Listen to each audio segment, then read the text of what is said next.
Hi, welcome back to Let's Play Castlevania Symphony of the Night. So, I finished part 1 recently, and I'm going to go on to part 2, but first I'm going to show a few cool things. So at the loading screen, when you select data, whenever you see the loading screen, you can actually move the text around by moving the D-pad. Ooh! It's pretty cool. So, here we go. Another red rust. Not really a useful item. Now here's our first relic. This is the Cube of Zoe. Now, Zoe is not anyone in particular, but it is a very, very handy relic. Basically, it doesn't even tell you what it does, but basically, cause items to materialize means all of those candles will now produce items. So here we're in the alchemy laboratory, but we're going to actually go back and see a little Easter egg. Oops, wrong way.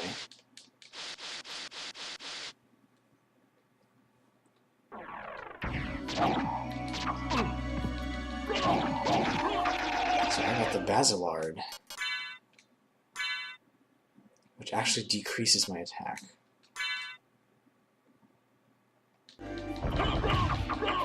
But I can attack them really fast, but I don't like it, so we're going to stick with the short sword.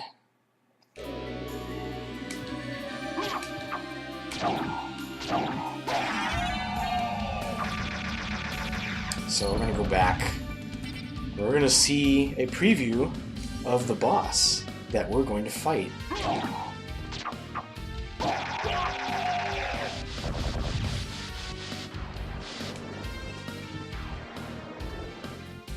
I'm not sure why the devs included this, but it's a pretty cool feature. So here are Slagra and Gaibon, although I got knocked off the screen, so I don't know if they're still there. There they are. But basically, these bosses, these are the bosses you fight.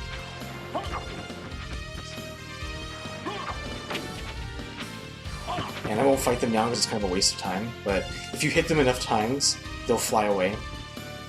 And they'll go back to the place they're supposed to be, which is in the area I was going towards. So that's a little cool feature right there.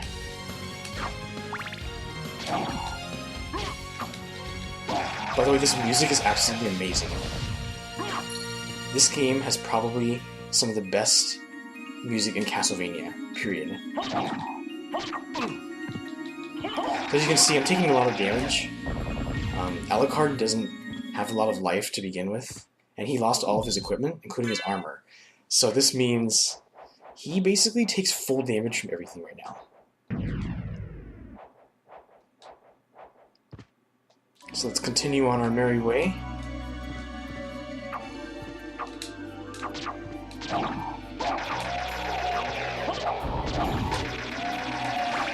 Getting the range down with the short sword is a little tricky, so when you get a longer sword, it makes the battles much easier.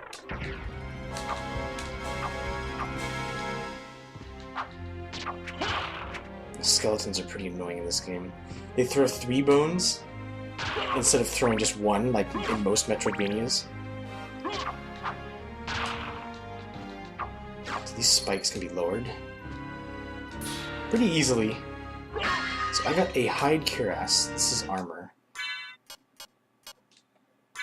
Alright, 2 defense. These skeletons only die to certain things. We're not going to bother trying to kill them at all.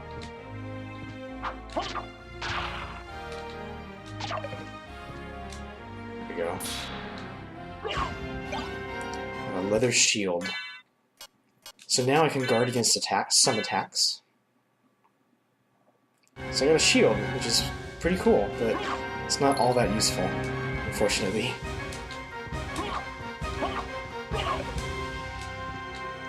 Now this lift always bothered me. I never figured out a way to get the lift to work early on, so I just didn't bother.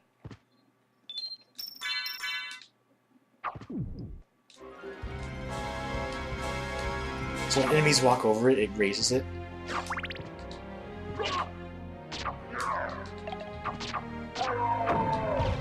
So you'll notice that in most Metroidvanias, if you've played Metroidvanias and not played this one, you'll probably notice that I don't see the damage that I'm doing to enemies.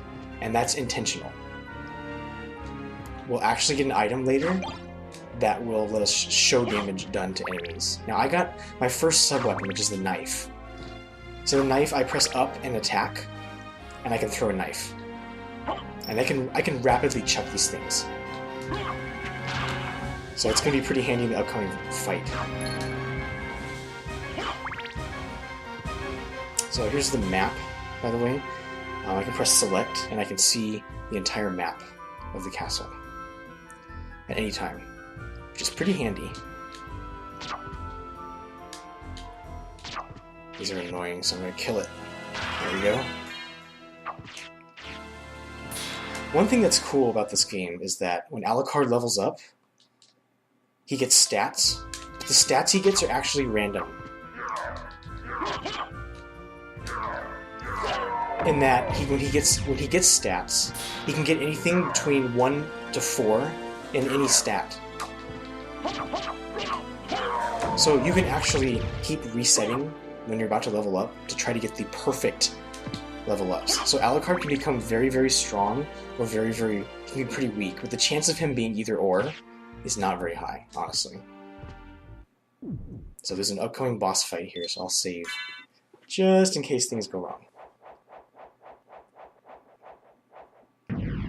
So the boss fight will be Slogger and Gaibon, and they make appearances in some other games, notably, I believe Dawn of Sorrow is the game that they're present in as well. And I think Gaibon was a boss in Rondo of Blood, but I can't be quite familiar. So you'll notice here's another sub-weapon. It's the axe. If you already have a sub-weapon and you get another one, then the other one will sort of fall to the floor, and for a few moments you won't be able to pick it up, and then after a while it'll disappear. So if you want to switch or you want to keep the one you get, if you accidentally get something you don't want, you have a chance to change back. So here's the boss.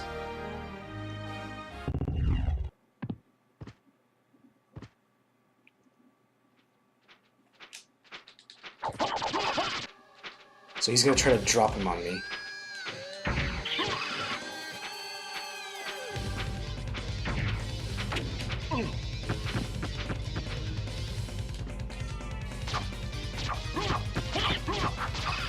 This is actually a pretty tough fight for the first boss.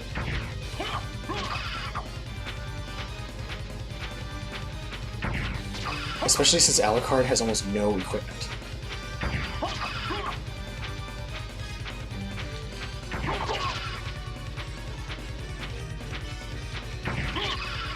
So Gaibon, if you hit Gaibon to low health, it becomes very, very strong. And that's something you definitely want to avoid.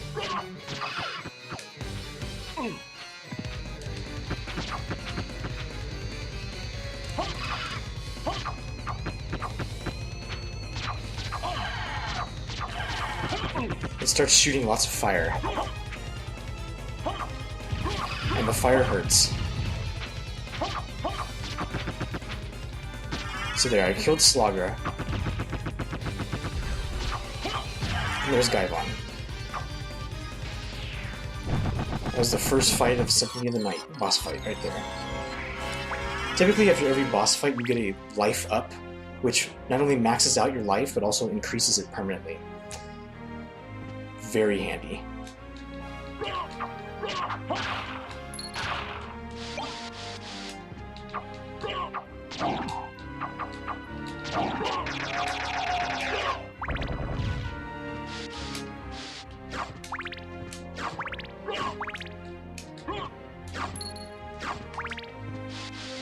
So here is a very, very long elevator.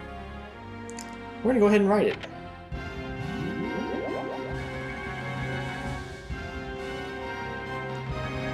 Down and down and down it goes. Where it stops... No, oh, I know it, right here.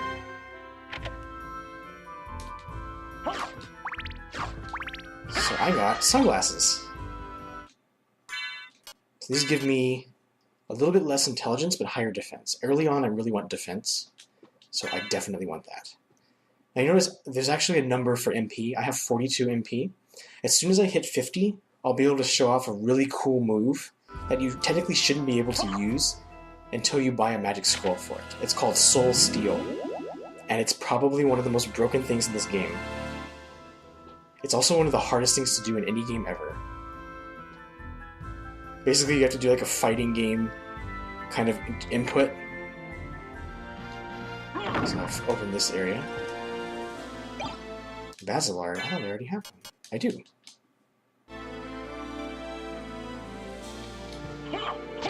So now I will go back up to where I was.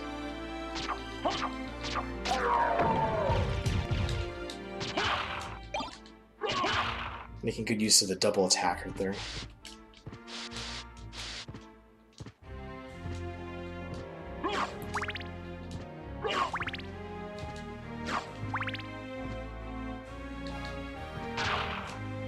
So let's hurry on up.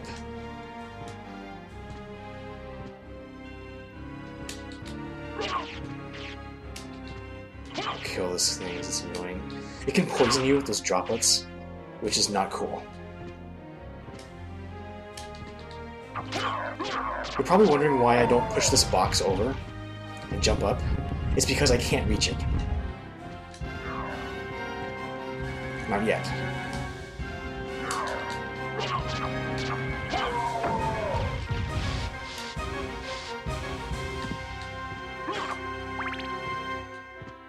Avoid this thing.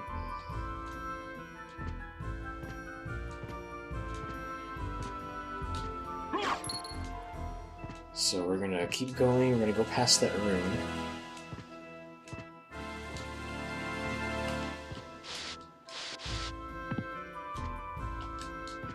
My best moonwalk.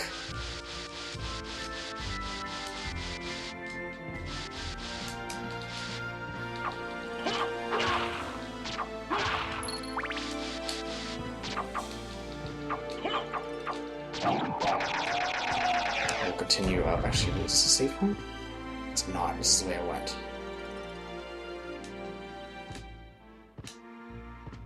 This is a safe point. I'll save it the next one. I got time. No way I would die, right?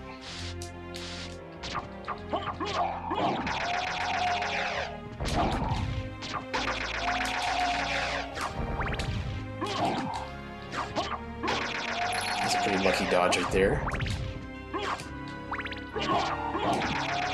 Now here's a cool weapon. I'm gonna keep this one for a while. So this is like a stone that bounces around a whole bunch. Basically bounces off walls. As long as it doesn't go off the screen, it'll continue to bounce. And it's pretty strong. So right here it's going in a nice cool pattern. And it finally goes away. So where am I?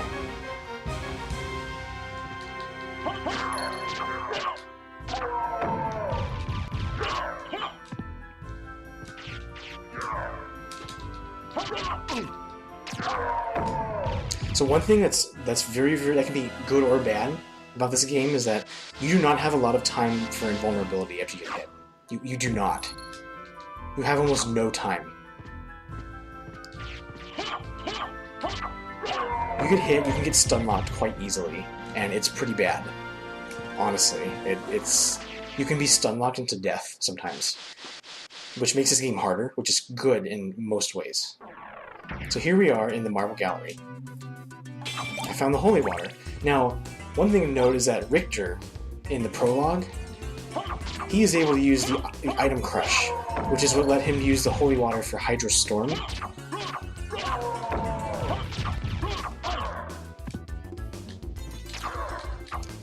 Alucard is incapable of doing the item crush, except for one weapon, and that's the cross. But the cross he can only do the item crush with. So that's kind of limiting, but at the same time, Alucard is much more flexible in combat. Actually, I'll switch back to the knife. The knife's pretty good. Oh my gosh, it's a floating table with flower. I don't even know what all that was. It's a chair. Some of the chairs you can sit in, this one you can't. It's unfortunate. So I'm going to go ahead and save right here, and I'll end this segment. So that was our first boss. We're progressing through the game well, and hopefully I didn't talk nearly as much as I did in the first part. So thank you. This is the second episode, or second segment of my Let's Play Castlevania Symphony of the Night, and thank you for watching.